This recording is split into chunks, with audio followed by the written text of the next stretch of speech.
एक घर में 3 भाई और एक बहन थी। बड़ा और छोटा पढ़ने में बहुत तेज थे।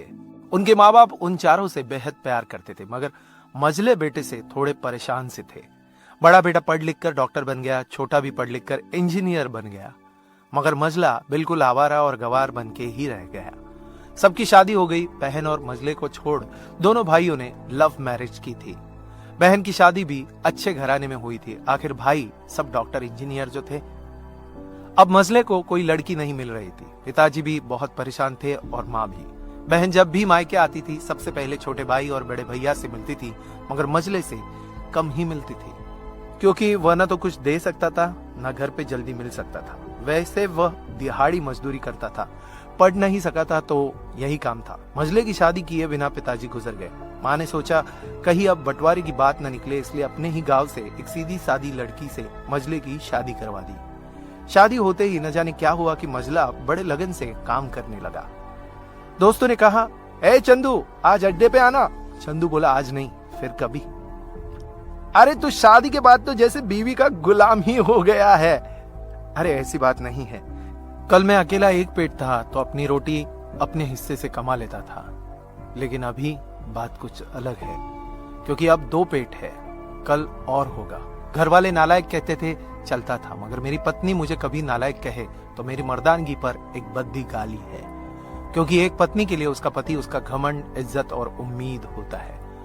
उसके घर वालों ने भी तो मुझ पर भरोसा करके ही अपनी बेटी दी होगी, फिर उनका भरोसा मैं कैसे तोड़ सकता हूँ। कॉलेज में नौकरी की डिग्री मिलती है और ऐसे संस्कार माँ से मिलते हैं।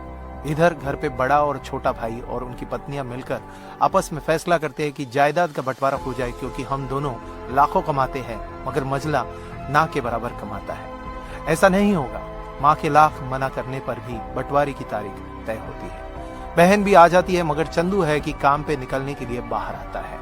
उसके दोनों भाई उसको पकड़कर भीतर लाकर बोलते हैं कि आज तो रुक जा, बंटवारा कर ही लेते हैं। वकील कहता है ऐसा नहीं होता, साइन करना पड़ता है। चंदू अपने भाइयों से कहता है कि तुम लोग बंटवारा करो, मेरे हिस्से में जो हो दे देना, मैं शाम को आकर अपना बड़ा सा अंगूठा चिपका दूंगा पेपर पर। बहन बोली, अरे बेवकूफ, तू गवार का गवार ही रहेगा। तेरी किस्मत अच्छी है कि तुझे अच्छे भाई और बहन मिले हैं। फिर माँ बोली, अरे चंदू आज रुक जा, बंटवारे में कुल 10 बीघा जमीन में से 2 भाई 5-5 रख लेते हैं और चंदू के लिए पुश्तैनी घर छोड़ देते हैं। तभी चंदू जोर से चिल्लाता है, अरे फिर हमारी छुटकी का हिस्सा कौन सा है? दोनों भाई हंसकर बोलते हैं, अरे मूर्ख, बंटवारा भाइयों में होता है, बहनों के हिस्से में सिर्फ उसका मायका ही है। चंदू कहता है, ओह, शायद पढ़ा लिखा न होने में ही मूर्खता है। ठीक है, आप दोनों ऐसा करो, मेरे हिस्से की वसीयत मेरे बहन छुटकी के नाम कर देना। दोनों भाई चकित होकर बोलते हैं, और तू? चंदू माँ की ओर देखकर मुस्कुराते हुए बोलता है, मेरे हिस्से में माँ है ना, उसको मैं संभाल लूंगा। फिर अपनी बीवी की ओर देखकर बोलता है मुस्कुरा के, क्यों चांदनी जी, क्या मैंने गलत कहा? चांदनी अपनी सास से लिपट कर कहती है, इससे बड़ी वसीयत क्या होगी मेरे लिए, कि मुझे माँ जैसी सासू मिली और बाप जैसा ख्याल रखने वाला पति। बस यही शब्द थे जिन्होंने बंटवारे को सन्नाटे में बदल दिया। बहन दौड़कर अपने गवार भैया से गले लगते हुए रो रही थी, माफ कर दो भैया, मुझे क्यों नहीं समझ में आया कि आप इतने महान हो। चंदू अपनी बहन से कहता है, इस घर में तेरा उतना ही अधिकार है जितना हम सबका।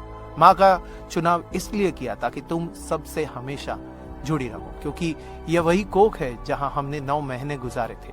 माँ के साथ तुम्हारी यादों को मैं हमेशा देखना चाहता हूँ। दोनों भाई दौड़कर मझले से गले मिले और रो रो कर कहने लगे, आज सचमुच तू बड़ा हो गया है। सबकी पलकों में पानी ही पानी, सब एक साथ फिर से रहने लगते हैं। जब लोग अनपढ़ थे तो परिवार एक हुआ करते थे। मैंने टूटे परिवारों में अक्सर पढ़े लिखे लोग देखे हुए हैं। अगर आपको ये कहानी अच्छी लगी हो तो आपकी कमेंट नीचे बॉक्स में जरूर बताइएगा, और अगर ये वीडियो अच्छा लगा हो तो लाइक कीजिएगा, शेयर कीजिएगा ज्यादा से ज्यादा लोगों तक। ऐसे इंस्पिरेशनल वीडियोस के लिए सब्सक्राइब कीजिएगा हमारे YouTube चैनल